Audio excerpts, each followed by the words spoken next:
মা শারদা হচ্ছে মা সরস্বতী।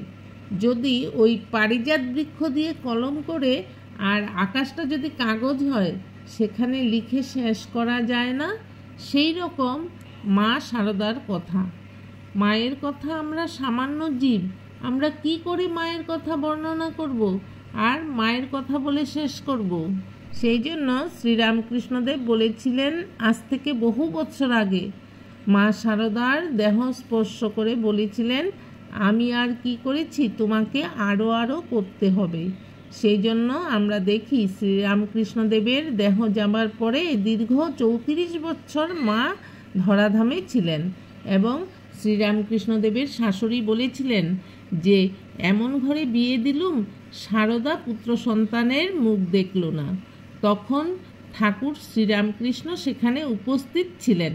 তিনি বললেন, আক্ষেপ করবেন না মাতা ঠাকুরানী, আপনার শারদার এত সন্তান হবে, মা ডাকের জ্বালায় শারদা অস্থির হয়ে উঠবে।